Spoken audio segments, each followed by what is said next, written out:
రేవంత్ పాంచ్ పటాకా చేసింది కొంతే చేయాల్సింది ఎంతో హుందాగా అంగీకరించిన సీఎం ప్రభుత్వ ఉద్యోగాల కల్పన విషయంలో ఇచ్చిన హామీకి కట్టుబడి ఉన్నాం. 9న తెలంగాణ తల్లి విగ్రహం ఏర్పాటుపై జనామోదం తనదైన మార్గపాలన ఉంటుందనే సంకేతం. నేను తలుచుకుంటే కేసీఆర్ కేటీఆర్ ఇక జైలు పాలే, కానీ నాకు ప్రజలు ముఖ్యం, వీరి గురించి పట్టించుకోను.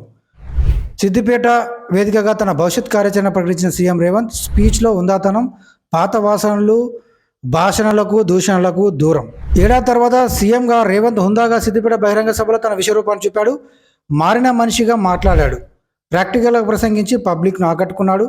ఇప్పటి వరకు సాగిన బహిరంగ సభలు ఒకెత్తు, ఇవాల్టి సభ ఒకెత్తు అన్నట్టుగా సాగింది ఈరోజు సిద్దిపేట బహిరంగ సభ.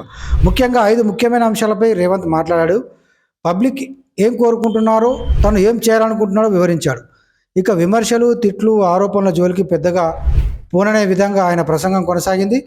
రేవంత్ పంచుల పరంపర కొనసాగిస్తూనే తనదైన శైలిని కంటిన్యూ చేస్తూనే ఈ సభా వేదికగా పాంచ్ పటాకా విసిరాడు.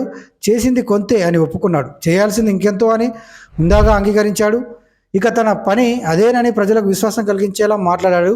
ప్రభుత్వ ఉద్యోగాల కల్పనలో కాంగ్రెస్ సర్కార్ ఏమేమి చేసిందో వివరంగా విశదీకరించాడు. 50,000 ఉద్యోగాలు ఇచ్చిన హామీలను నెరవేర్చుకునే క్రమంలో నిరుద్యోగులకు బాసటగా నిలుస్తున్నామన్నారు. నాడు బీఆర్ఎస్ సర్కార్ ఉద్యోగాల కల్పన విషయాల్లో చేసిన తప్పిదాలను, నిర్లక్ష్యాలను కళ్ళ ముందుంచాడు.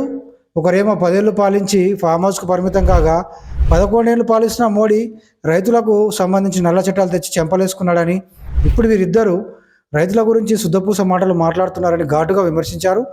9న తెలంగాణ తల్లి విగ్రహ ఏర్పాటు, తనదైన పాలన గురించి కూడా ప్రజలకు వివరించి వారి ఆమోదం తీసుకునేలా, అంగీకారం పొందేలా ఆయన ప్రసంగం కొనసాగింది. కేటీఆర్, కేసీఆర్ అరెస్టు తనకు లెక్క కాదని పరోక్షంగా ఘాటు వ్యాఖ్యలు చేశాడు ఈ వేదికగా రేవంత్ రెడ్డి.